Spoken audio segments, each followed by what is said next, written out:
stereo, il rosso ed il nero non hanno confine. Thank you, Vladimir, for the interview, Vladimir Lamm. I just basically wanted to start with asking some questions on what led you to the reference, the new reference amplifiers, the four chassis amplifiers.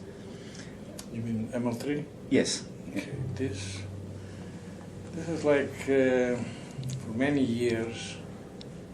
I'm talking about the time that I spent in Russia. Yes. I was the chief designer of a very big audio company, and simultaneously I conducted my own research. I developed a very interesting theory about how we listen, and I built the model of human hearing mechanism. Sure. And according to this model, I can create, and actually it's already proven, the equipment with predictable parameters. Right. And of course, it comes with the price. Well, everything does. And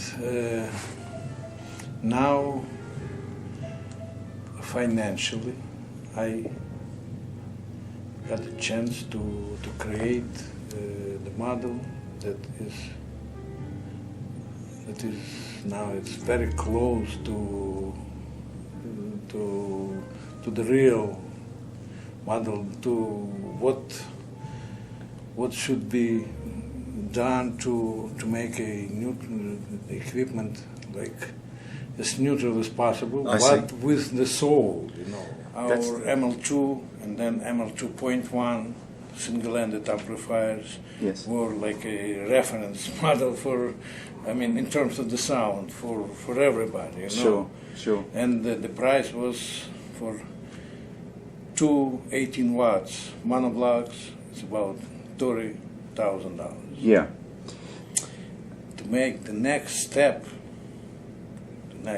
much more jumping, bigger jumping cost. To significantly improve the sound. It's not like linear dependence. Yes. No.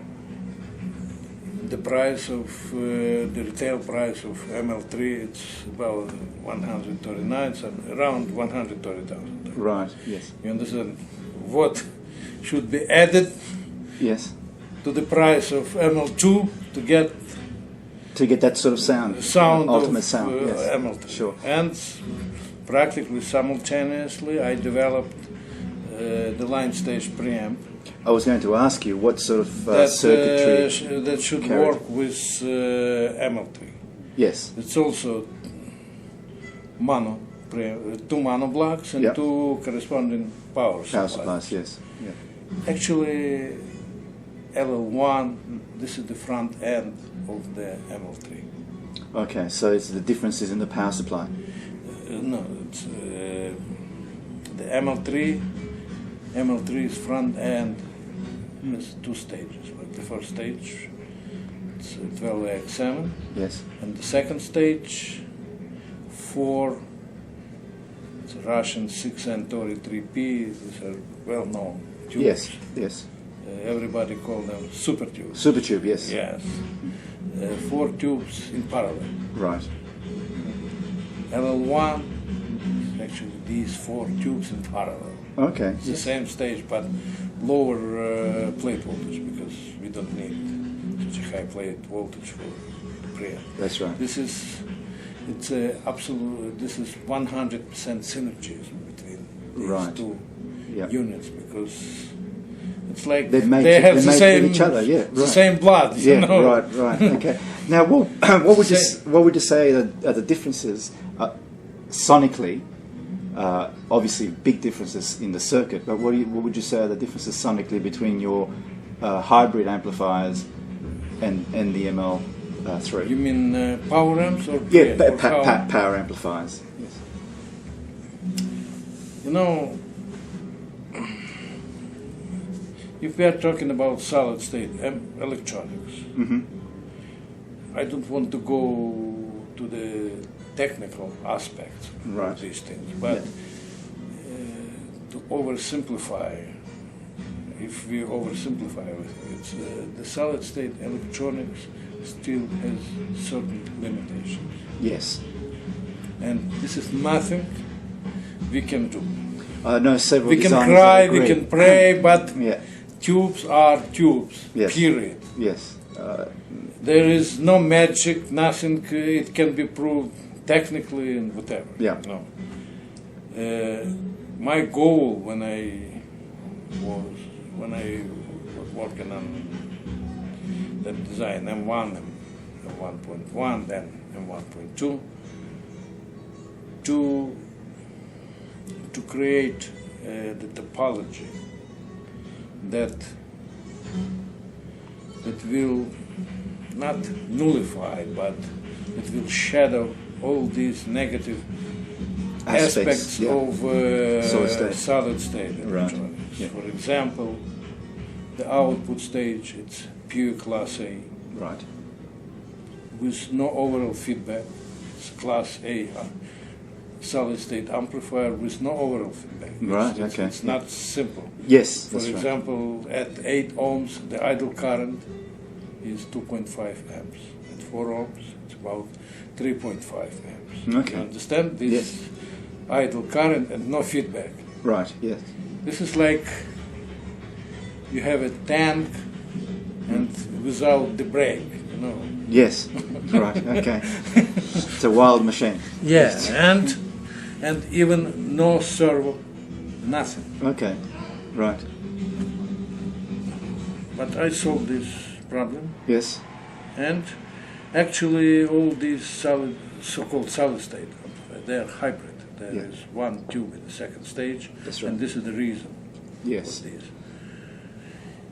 And these amplifiers, I have many, maybe together. I'm talking about M1.1, M1.2, like 40, 50, 60 reviews.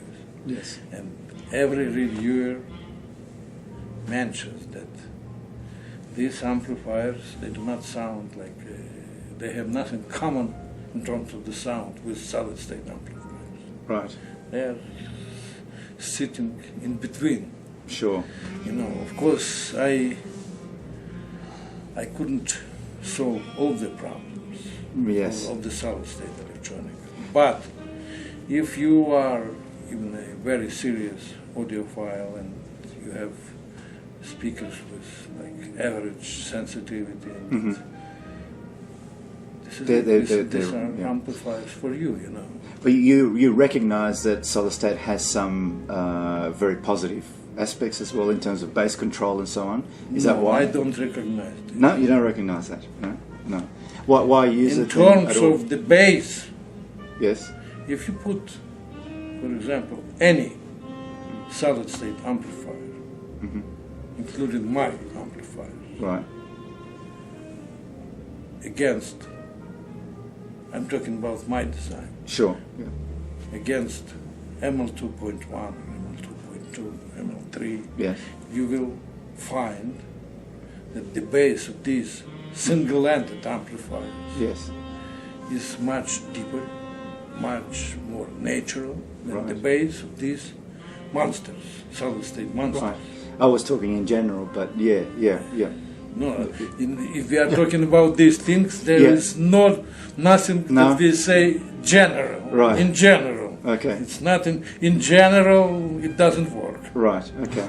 You know, you can get that killing bass from the solid-state amplifier, Yes. but it has nothing common with the real bass Okay. that exists. Sure. We created and we continue creating the artificial world. You know? Right. It has nothing common with the reality. Okay.